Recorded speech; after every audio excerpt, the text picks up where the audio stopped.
El ventilador del consultorio del doctor Ramírez giraba lentamente sobre mi cabeza, moviendo el aire impregnado de antiséptico y el olor a revistas viejas.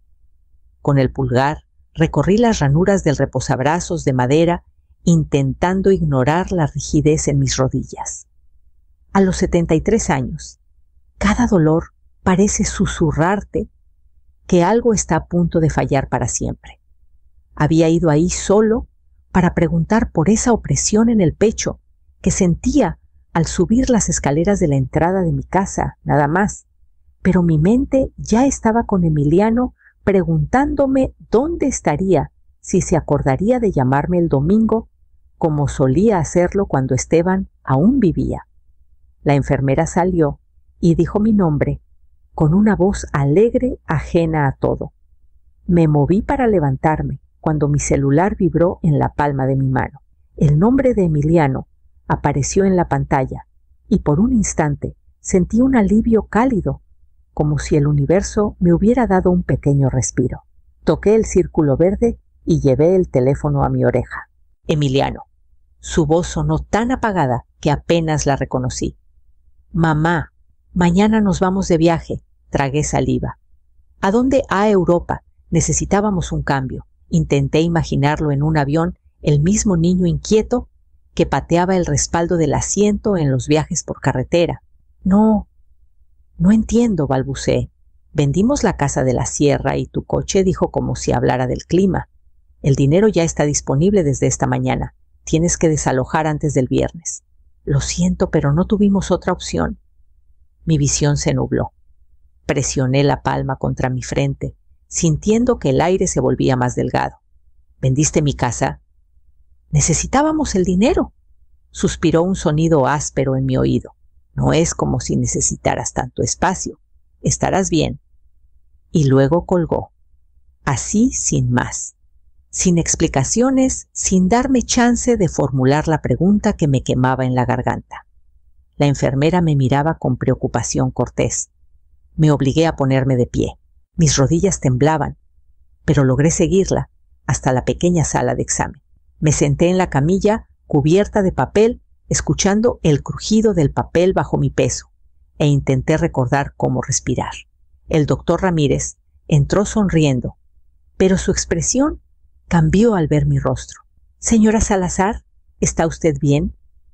Asentí por reflejo, aunque mis manos temblaban en mi regazo. Las palabras que quería decir se sentían demasiado grandes para pronunciarlas. Cuando terminó de escuchar mi corazón y decirme que sonaba fuerte, ya había decidido que manejaría directo a la oficina de Mauricio. El camino de regreso a la casa de la sierra se sintió más largo de lo normal. Cada curva de la carretera parecía jalar los bordes de mi compostura, estirándola hasta el límite. Los álamos a los lados del camino dejaban caer sus últimas hojas doradas, y me pregunté absurdamente si ellos sentían sus propios finales con la misma intensidad que yo. Apreté el volante con más fuerza al pensar en la voz de Emiliano tan desprovista de cariño que parecía casi mecánica. Recordé cuando era pequeño cómo ponía su manita sobre mi corazón y preguntaba si siempre estaría ahí. Le decía que sí, porque ¿qué madre admite la verdad que un día todo puede desvanecerse? La casa apareció al doblar la curva, su tejado verde metálico atrapando la luz de la tarde. Mi refugio, mi santuario. Esteban y yo habíamos colocado cada tabla con nuestras propias manos el verano en que cumplí 46 años, con las manos llenas de ampollas y la espalda dolorida. La construimos para que durara para siempre. Estacioné frente a las escaleras, la grava crujiendo bajo las llantas, y me quedé sentada mientras el motor hacía un leve tic-tac en el silencio. Una parte de mí quería quedarse en el coche y fingir que nada había cambiado. Pero no podía escapar de esto. No podía fingir que no sabía que este momento siempre fue una posibilidad. Esteban había intentado prepararme. El año antes de morir, pasó horas redactando documentos explicándome cómo el fideicomiso Protegería la propiedad de acreedores de parientes lejanos de cualquier error que pudiera venir después de que él se fuera. Tienes que prometerme, me dijo frotando el borde de mi palma con su pulgar. Si algo amenaza este lugar, usarás el fideicomiso. Lo prometí, pero no se lo conté a Emiliano. No pude mirarlo a los ojos y decirle que no heredaría la casa directamente, que nunca sería suya para hipotecarla o venderla por un capricho. Pensé que si le mostraba suficiente amor, nunca se desesperaría lo suficiente como para probar esos límites, que si me esforzaba lo suficiente, nunca se sentiría con derecho a tomar lo que no se había ganado. Apagué el motor y salí al aire fresco del otoño. Mis rodillas dolían al subir las escaleras. Adentro, la cocina olía a cedro y café molido.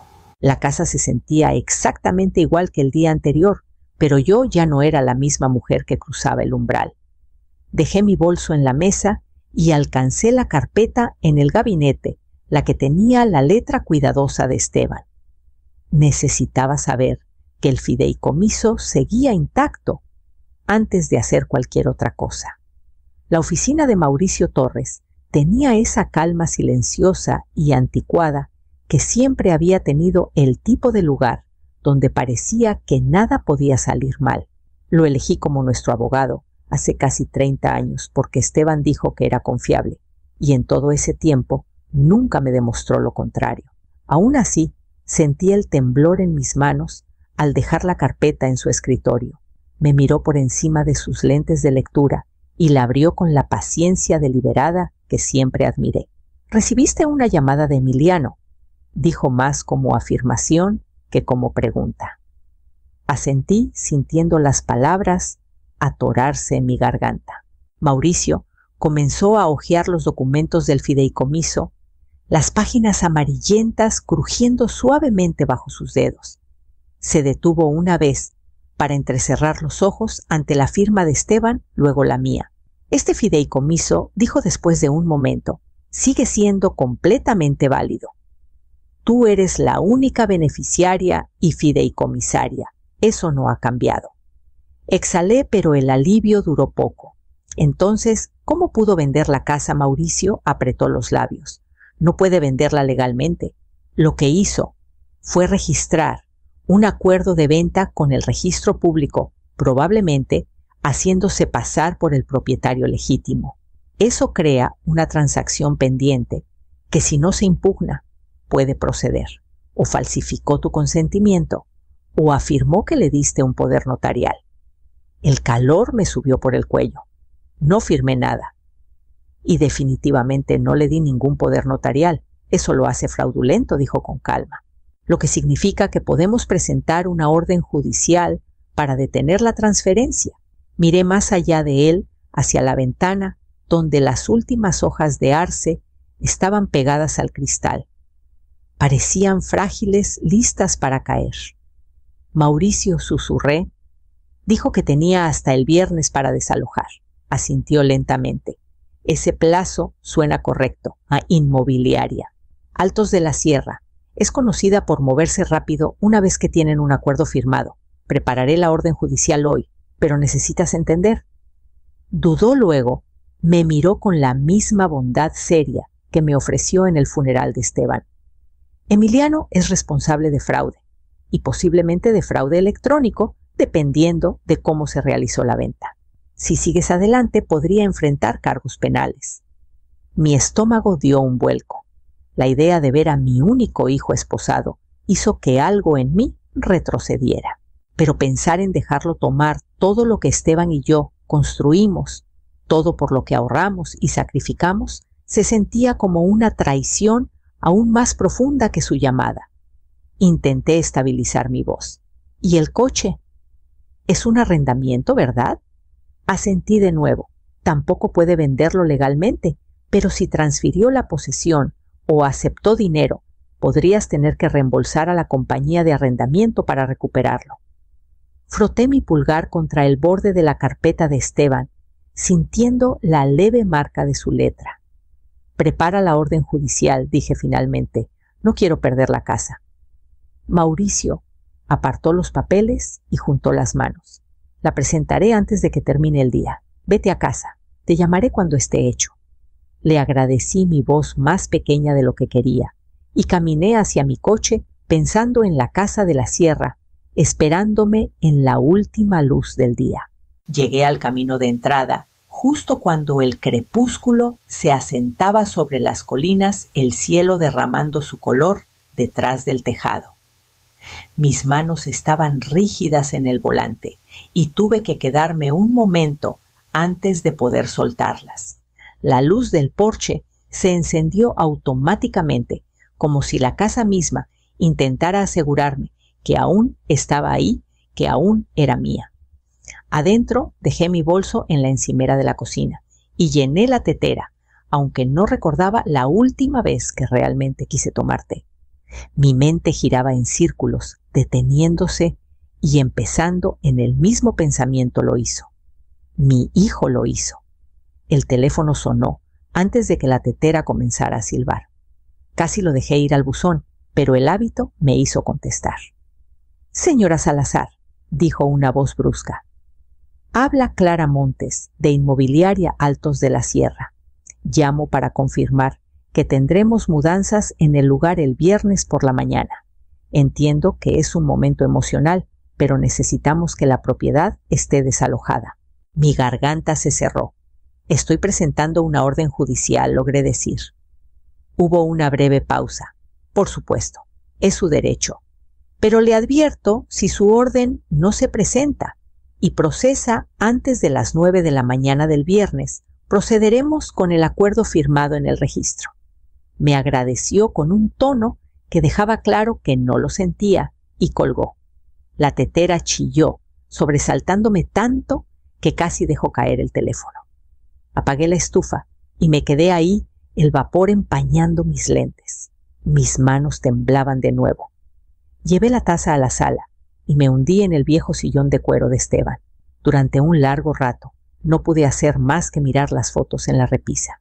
Nuestro retrato de boda. Emiliano, a los 10 años, con una sonrisa desdentada. Los 3 en la feria del pueblo, el brazo de Esteban. Sobre mis hombros, como si siempre hubiera pertenecido ahí. Tomé mi teléfono sin pensar. Mi pulgar se detuvo sobre el nombre de Emiliano en el registro de llamadas. Debería estar más enojada, pero todo lo que sentía era una tristeza densa y agotada. Cuando finalmente presioné el botón, sonó 2 veces antes de que contestara. Su voz estaba ronca. «Mamá». «Hablé con el abogado», dije. Mi voz me sorprendió, sonaba tranquila. «Dice que lo que hiciste fue fraude». Hubo un largo silencio. «No quería que llegara tan lejos», dijo eventualmente. «Solo necesitaba una salida. Podrías haberme pedido ayuda». Su respiración se cortó. «Siempre tuviste el dinero de papá guardado bajo llave. Pensé que si lo manejaba yo mismo, tal vez probaría algo». Cerré los ojos. «Lo único que probaste es que no confías en mí, ni me respetas». «No espero que lo entiendas», dijo, y antes de que pudiera responder la línea, se cortó. Dejé el teléfono con cuidado, sintiendo que algo dentro de mí se endurecía, una certeza fría y pequeña de que ya no podía fingir. Cuando finalmente me levanté, supe que tenía que estar lista para lo que viniera después. Desperté antes del amanecer mi mente, ya ensayando cada palabra que podría necesitar decir. Afuera el patio aún estaba envuelto en la oscuridad, pero el aire tenía esa quietud tensa que precede a algo que se quiebra. Preparé café que no quería y me quedé junto a la ventana, taza en mano, cuando unos faros iluminaron la grava. Por un momento casi lo dejé quedarse ahí afuera, pero escuché la voz de Esteban en mi cabeza, la forma en que siempre me animaba a enfrentar las cosas de frente, incluso cuando dolía. Así que abrí la puerta antes de que pudiera tocar. Emiliano parecía no haber dormido en días. Su cabello estaba desordenado y había un brillo magullado alrededor de sus ojos que me recordó dolorosamente cuando era pequeño y se metía en nuestra cama después de una pesadilla. ¿Puedo pasar?, preguntó.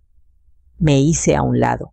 Se quedó en el umbral, como si no estuviera seguro de pertenecer ahí ya. En la cocina, tomó asiento frente a mí, sin esperar invitación. Sus manos estaban inquietas sobre la mesa, doblándose y desdoblándose alrededor de nada. Pensé que si te lo explicaba en persona lo entenderías, comenzó. Lo entiendo perfectamente, dije. Mi voz era baja, pero no tembló. Intentaste robarme. Negó con la cabeza rápidamente. No robé. Tomé lo que eventualmente sería mío. Tú y papá siempre me trataron como un niño irresponsable que no podía confiarse con nada, porque eras irresponsable, dije sintiendo el calor subir por mi pecho. Y sigue siéndolo. Su mirada se desvió. Estaba ahogándome, mamá. Después del divorcio, las deudas. Pensé que si podía salir adelante solo una vez, todo estaría bien. ¿Y qué hay de mí?, susurré. ¿Qué hay del hecho de que estabas dispuesto a dejarme sin nada? No respondió. El silencio se extendió entre nosotros, pesado y definitivo. Respiré lentamente. Olvidaste una cosa. Levantó la cabeza cauteloso. Esta casa está en un fideicomiso, dije. Nunca tuviste derecho a venderla. Cometiste fraude. Abrió la boca, pero no salió ninguna palabra. Parecía más pequeño, de alguna manera desinflado. Presentaré la orden judicial hoy, le dije. No dejaré que tomes lo que tu padre y yo construimos. Por primera vez no discutió. Solo bajó la cabeza entre sus manos. Cuando finalmente se fue, el cielo comenzaba a palidecer detrás de los árboles, y supe que nada entre nosotros volvería a ser lo mismo. Mauricio me llamó justo después del mediodía para decirme que la orden judicial estaba oficialmente presentada. Su voz llevaba un toque de alivio, aunque era demasiado profesional para admitir que temía que todo se desmoronara antes de llegar a este paso. Le agradecí con la boca seca y colgué. No pasaron ni 5 minutos cuando mi correo electrónico sonó con un mensaje de Clara Montes. Lo abrí y sentí un vuelco en el corazón por el tono cortante, ofendido, como si yo fuera la parte irracional en todo esto. Me informó que la inmobiliaria consultaría a sus abogados y esperaba una resolución rápida. Eliminé el correo sin responder. Pasé la tarde juntando cada papel que se me ocurrió: registros fiscales, estados de hipoteca antiguos, la carpeta con la letra pulcra de Esteban, y los apilé en la mesa del comedor. Temía que si dejaba de moverme el dolor en mi pecho, finalmente me partiría en dos. Alrededor de las 3 sonó el timbre.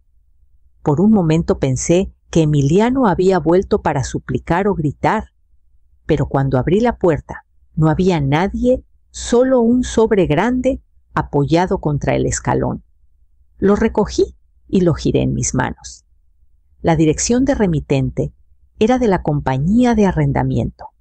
Adentro había un aviso formal de que el vehículo había sido transferido ilegalmente y que yo era responsable del saldo pendiente, casi 90,000 pesos. Mis ojos se nublaron mientras leía la línea 2-3 veces. Presioné el papel contra mi pecho y me quedé en el umbral hasta que el frío se coló por mi suéter. De vuelta adentro, doblé el aviso y lo puse con cuidado sobre los demás. Mi cuerpo se sentía entumecido por la magnitud de todo. La casa, el coche, mi hijo. Mi teléfono vibró con un mensaje. Dudé, sabiendo antes de mirar que era él. Nunca quise lastimarte, decía el mensaje, pero siempre elegiste a papá sobre mí. Siempre te importó más su maldita casa. Lo leí 2 veces, sintiendo algo en mí endurecerse y romperse. Pensé en todas las noches que me desvelé preocupada por no haber hecho lo suficiente para que se sintiera amado. Que tal vez mi silencio había dejado demasiado sin decir. Pero esto ya no se trataba de amor. Eliminé el mensaje. Mi mano estaba firme cuando puse el teléfono boca abajo sobre la mesa. Solo entonces recordé la caja fuerte en el armario del dormitorio, la que Esteban me dijo que abriera solo cuando estuviera lista. Caminé por el pasillo cada paso deliberado y alcancé la caja en el estante más alto. Llevé la caja fuerte a mi cama y la puse suavemente sobre el edredón. Durante un largo momento, solo la miré mis dedos descansando en el metal frío. Esteban me la había dado la semana antes de morir, presionándola en mis manos con esa mirada firme y sin titubeos que siempre tenía cuando necesitaba que fuera más valiente de lo que me sentía. No tienes que abrirla de inmediato, me dijo, pero cuando llegue el momento lo sabrás. Pensé en esas palabras mientras levantaba el pestillo. Adentro había un solo sobre color crema y grueso, con mi nombre escrito en su letra familiar. Mi aliento se detuvo. Lo saqué y desdoblé la carta preparándome. Mi queridísima Amalia, si estás leyendo esto, entonces has hecho lo que siempre recé que hicieras. Te has defendido. Has trazado una línea que nadie, ni siquiera nuestro hijo, tiene derecho a cruzar. Desearía estar ahí para decirte lo orgulloso que estoy. Que presioné mi palma sobre la página, sintiendo el calor subir detrás de mis ojos. Sé que me amaste lo suficiente como para justificar a Emiliano, para creer lo mejor de él, incluso cuando te dio todas las razones para no hacerlo. Pero siempre has sido más fuerte de lo que piensas. Esa fuerza es tuya, no algo que yo dejé atrás. Limpié una lágrima de la comisura de mi boca y seguí leyendo. Si Emiliano alguna vez regresa, el ventilador del consultorio del doctor Ramírez giraba lentamente sobre mi cabeza, moviendo el aire impregnado de antiséptico y el olor a revistas viejas. Con el pulgar recorrí las ranuras del reposabrazos de madera, intentando ignorar la rigidez en mis rodillas. A los 73 años, cada dolor parece susurrarte que algo está a punto de fallar para siempre. Había ido ahí solo para preguntar por esa opresión en el pecho que sentía al subir las escaleras de la entrada de mi casa, nada más. Pero mi mente ya estaba con Emiliano preguntándome dónde estaría, si se acordaría de llamarme el domingo, como solía hacerlo cuando Esteban aún vivía. La enfermera salió y dijo mi nombre con una voz alegre ajena a todo. Me moví para levantarme cuando mi celular vibró en la palma de mi mano. El nombre de Emiliano apareció en la pantalla y por un instante sentí un alivio cálido, como si el universo me hubiera dado un pequeño respiro. Toqué el círculo verde y llevé el teléfono a mi oreja. Emiliano. Su voz sonó tan apagada que apenas la reconocí. Mamá, mañana nos vamos de viaje. Tragué saliva. ¿A dónde? A Europa. Necesitábamos un cambio. Intenté imaginarlo en un avión, el mismo niño inquieto que pateaba el respaldo del asiento en los viajes por carretera. No entiendo, balbuceé. Vendimos la casa de la sierra y tu coche, dijo como si hablara del clima. El dinero ya está disponible desde esta mañana. Tienes que desalojar antes del viernes. Lo siento, pero no tuvimos otra opción. Mi visión se nubló. Presioné la palma contra mi frente, sintiendo que el aire se volvía más delgado.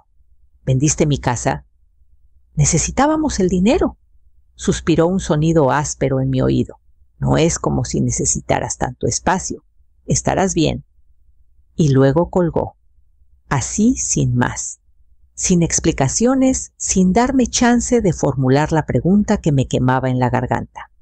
La enfermera me miraba con preocupación cortés. Me obligué a ponerme de pie. Mis rodillas temblaban, pero logré seguirla hasta la pequeña sala de examen. Me senté en la camilla, cubierta de papel, escuchando el crujido del papel bajo mi peso, e intenté recordar cómo respirar. El doctor Ramírez entró sonriendo, pero su expresión cambió al ver mi rostro. «Señora Salazar, ¿está usted bien?» Asentí por reflejo, aunque mis manos temblaban en mi regazo. Las palabras que quería decir se sentían demasiado grandes para pronunciarlas. Cuando terminó de escuchar mi corazón y decirme que sonaba fuerte, ya había decidido que manejaría directo a la oficina de Mauricio. El camino de regreso a la casa de la sierra se sintió más largo de lo normal. Cada curva de la carretera parecía jalar los bordes de mi compostura, estirándola hasta el límite. Los álamos a los lados del camino dejaban caer sus últimas hojas doradas, y me pregunté absurdamente si ellos sentían sus propios finales con la misma intensidad que yo. Apreté el volante con más fuerza al pensar en la voz de Emiliano tan desprovista de cariño que parecía casi mecánica. Recordé cuando era pequeño cómo ponía su manita sobre mi corazón y preguntaba si siempre estaría ahí. Le decía que sí, porque ¿qué madre admite la verdad que un día todo puede desvanecerse? La casa apareció al doblar la curva, su tejado verde metálico atrapando la luz de la tarde. Mi refugio, mi santuario. Esteban y yo habíamos colocado cada tabla con nuestras propias manos el verano en que cumplí 46 años, con las manos llenas de ampollas y la espalda dolorida. La construimos para que durara para siempre. Estacioné frente a las escaleras, la grava crujiendo bajo las llantas, y me quedé sentada mientras el motor hacía un leve tic-tac en el silencio. Una parte de mí quería quedarse en el coche y fingir que nada había cambiado. Pero no podía escapar de esto. No podía fingir que no sabía que este momento siempre fue una posibilidad. Esteban había intentado prepararme. El año antes de morir, pasó horas redactando documentos explicándome cómo el fideicomiso protegería la propiedad de acreedores de parientes lejanos de cualquier error que pudiera venir después de que él se fuera. Tienes que prometerme, me dijo frotando el borde de mi palma con su pulgar. Si algo amenaza este lugar, usarás el fideicomiso. Lo prometí, pero no se lo conté a Emiliano. No pude mirarlo a los ojos y decirle que no heredaría la casa directamente, que nunca sería suya para hipotecarla o venderla por un capricho. Pensé que si le mostraba suficiente amor, nunca se desesperaría lo suficiente como para probar esos límites. Que si me esforzaba lo suficiente, nunca se sentiría con derecho a tomar lo que no se había ganado. Apagué el motor y salí al aire fresco del otoño. Mis rodillas dolían al subir las escaleras. Adentro, la cocina olía a cedro y café molido. La casa se sentía exactamente igual que el día anterior, pero yo ya no era la misma mujer que cruzaba el umbral. Dejé mi bolso en la mesa y alcancé la carpeta en el gabinete, la que tenía la letra cuidadosa de Esteban. Necesitaba saber que el fideicomiso seguía intacto antes de hacer cualquier otra cosa.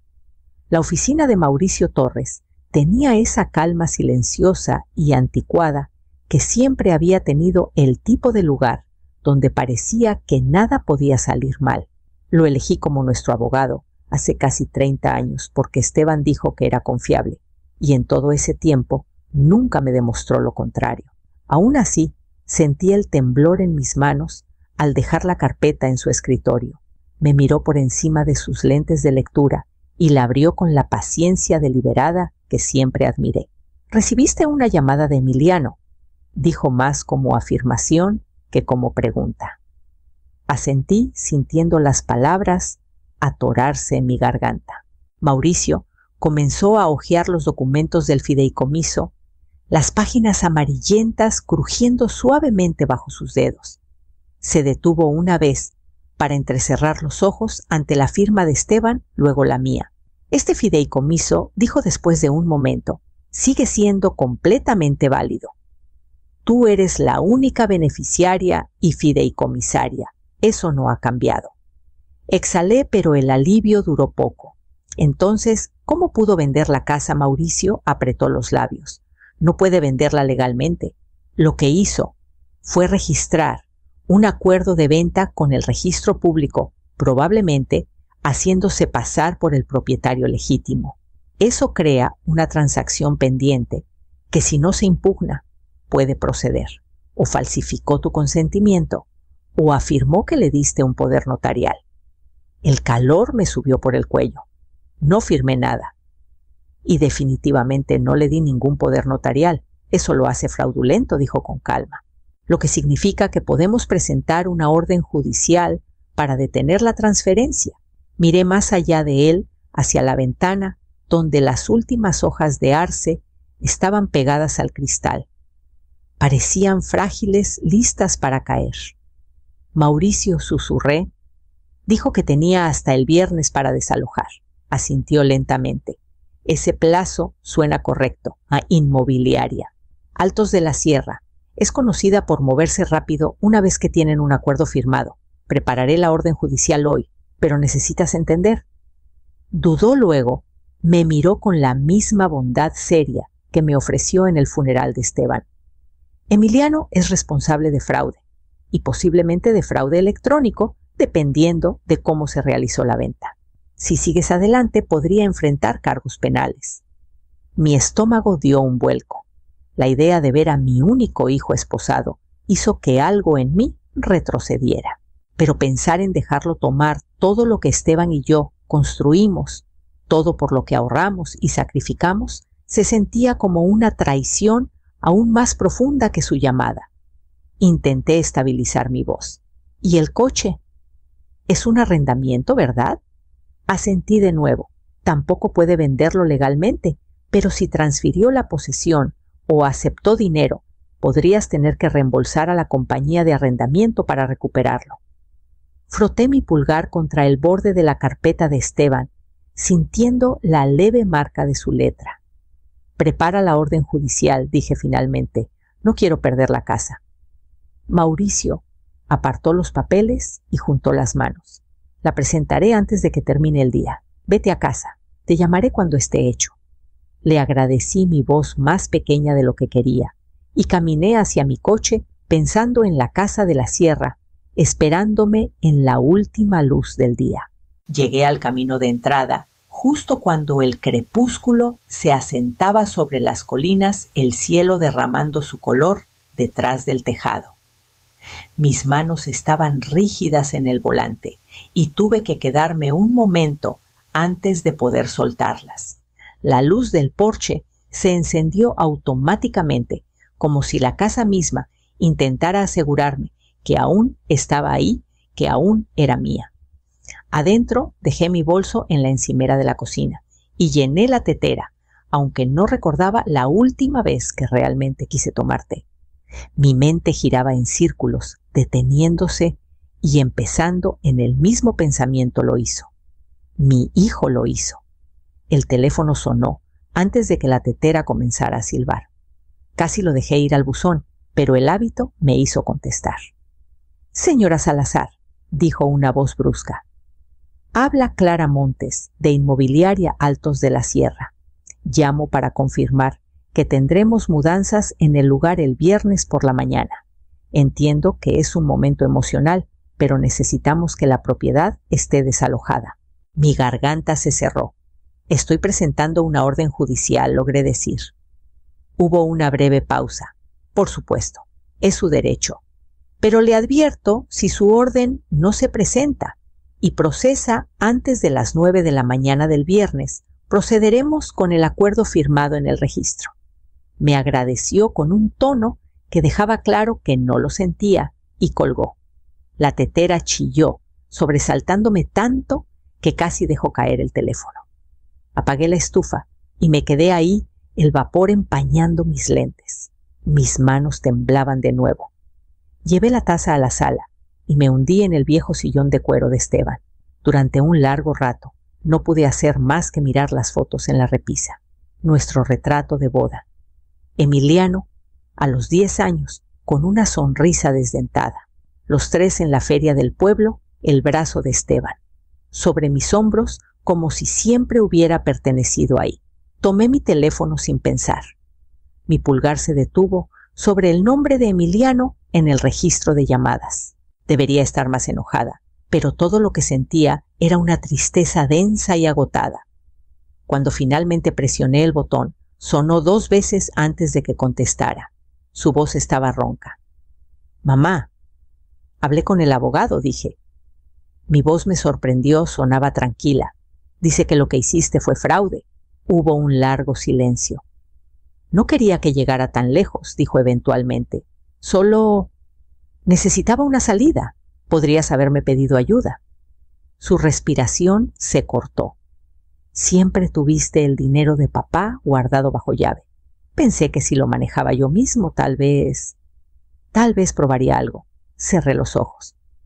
Lo único que probaste es que no confías en mí, ni me respetas. No espero que lo entiendas, dijo, y antes de que pudiera responder la línea, se cortó. Dejé el teléfono con cuidado, sintiendo que algo dentro de mí se endurecía, una certeza fría y pequeña de que ya no podía fingir. Cuando finalmente me levanté, supe que tenía que estar lista para lo que viniera después.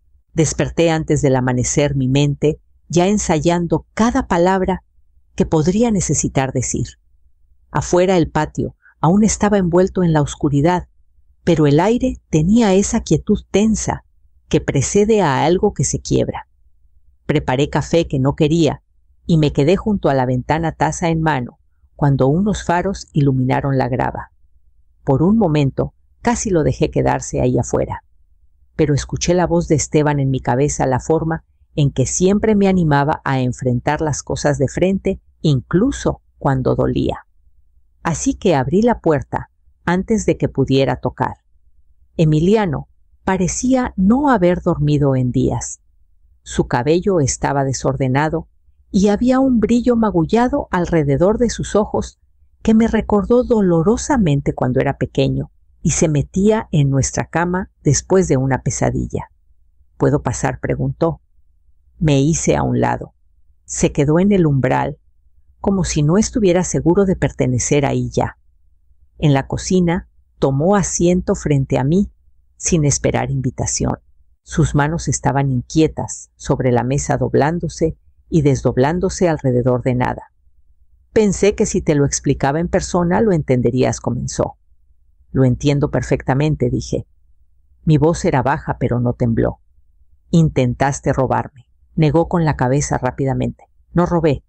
Tomé lo que eventualmente sería mío. Tú y papá siempre me trataron como un niño irresponsable que no podía confiarse con nada, porque eras irresponsable, dije sintiendo el calor subir por mi pecho. Y sigue siéndolo. Su mirada se desvió. Estaba ahogándome, mamá. Después del divorcio, las deudas. Pensé que si podía salir adelante solo una vez, todo estaría bien. ¿Y qué hay de mí?, susurré. ¿Qué hay del hecho de que estabas dispuesto a dejarme sin nada? No respondió. El silencio se extendió entre nosotros, pesado y definitivo. Respiré lentamente. Olvidaste una cosa. Levantó la cabeza cauteloso. Esta casa está en un fideicomiso, dije. Nunca tuviste derecho a venderla. Cometiste fraude. Abrió la boca, pero no salió ninguna palabra. Parecía más pequeño, de alguna manera desinflado. Presentaré la orden judicial hoy, le dije. No dejaré que tomes lo que tu padre y yo construimos. Por primera vez no discutió. Solo bajó la cabeza entre sus manos. Cuando finalmente se fue, el cielo comenzaba a palidecer detrás de los árboles, y supe que nada entre nosotros volvería a ser lo mismo. Mauricio me llamó justo después del mediodía para decirme que la orden judicial estaba oficialmente presentada. Su voz llevaba un toque de alivio, aunque era demasiado profesional para admitir que temía que todo se desmoronara antes de llegar a este paso. Le agradecí con la boca seca y colgué.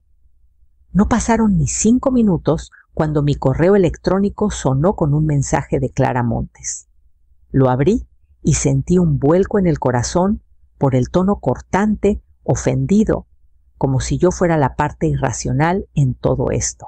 Me informó que la inmobiliaria consultaría a sus abogados y esperaba una resolución rápida.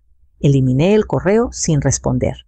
Pasé la tarde juntando cada papel que se me ocurrió: registros fiscales, estados de hipoteca antiguos, la carpeta con la letra pulcra de Esteban, y los apilé en la mesa del comedor.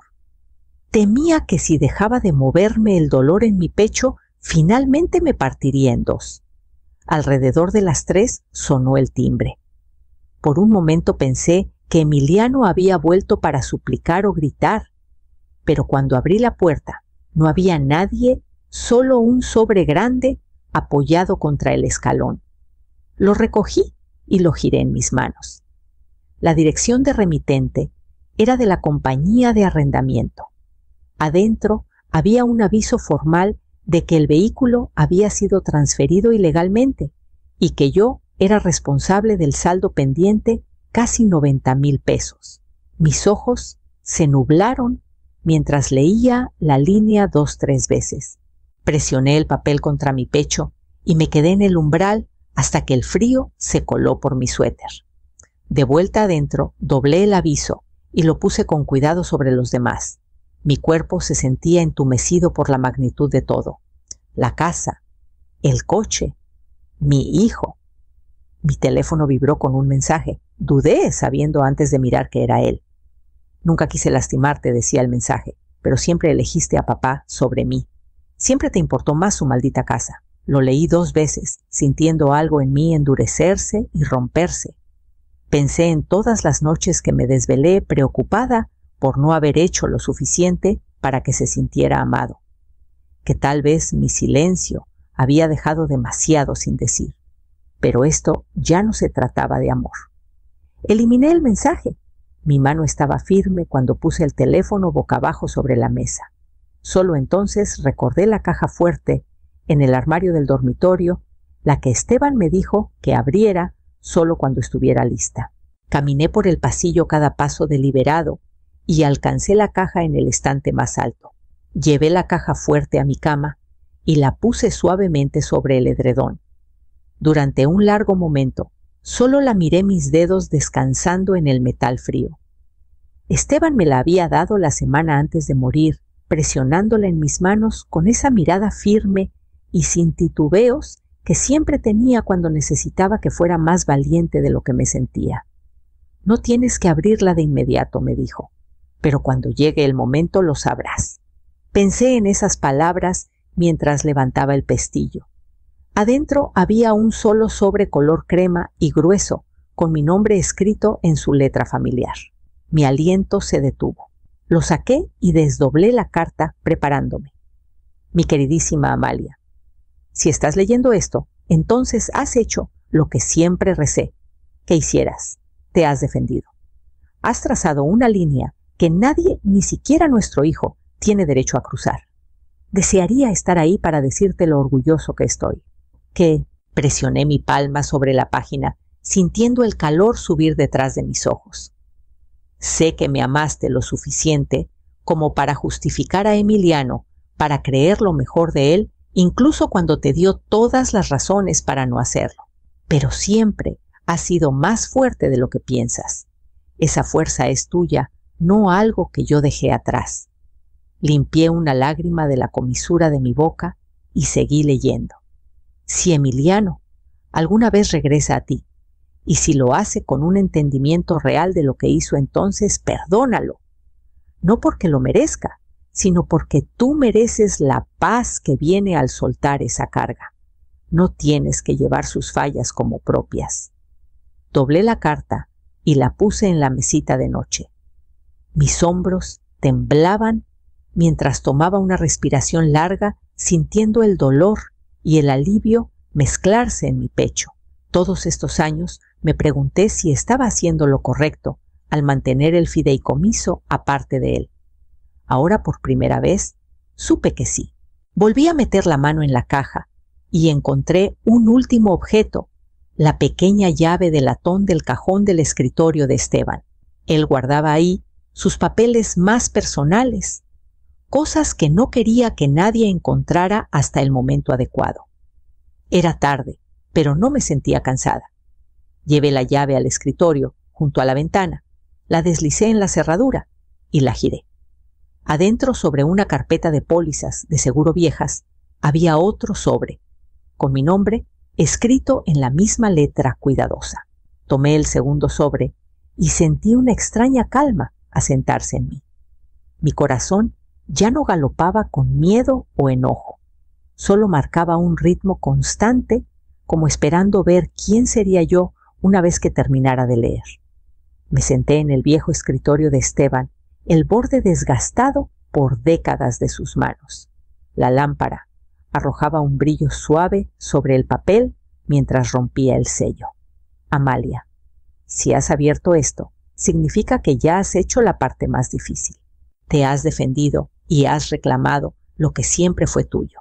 Y ahora enfrentas la pregunta que ninguno de los dos pudo responder mientras yo vivía. ¿Qué le debes a un hijo que te ha traicionado?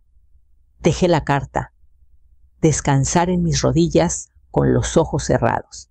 Durante tanto tiempo creí que amar significaba dar hasta no tener nada más, que si daba lo suficiente, eventualmente Emiliano entendería, sería el niño que una vez sostuve en mis brazos, el que decía que nunca me dejaría. No hay vergüenza en cerrar la puerta si él no puede respetarte. Pero si aún hay un camino de regreso, lo sabrás. Siempre lo has sabido. Confía en ti. Doblé la carta con cuidado, alisando los pliegues con mi palma. Me sentía más ligera, como si una parte de la firmeza de Esteban se hubiera transferido a mí a través de esas palabras. Cuando me levanté, supe qué tenía que hacer. Regresé a la cocina y tiré el café frío por el fregadero. Coloqué las cartas una al lado de la otra en la mesa, como si dejarlas respirar el mismo aire me ayudara a decidir. Luego tomé mi teléfono. Mis dedos no dudaron mientras marcaba el número de Mauricio. Mauricio, dije, cuando contestó la orden judicial, se mantiene. Pero no quiero presentar cargos penales. Quiero que aprenda algo, no que se arruine. Estuvo en silencio un momento antes de responder. Entendido. Cuando colgué, caminé hacia la ventana. La última luz de la tarde rozaba el patio Los Álamos como siluetas oscuras contra el cielo pálido. Pensé en Emiliano, solo en cualquier lugar prestado donde estuviera quedándose, y sentí el dolor de eso, pero no dejé que me detuviera. Saqué una hoja de papel limpia y comencé a escribirle una carta, cada palabra deliberada, cada frase, un paso hacia algo que aún no podía nombrar.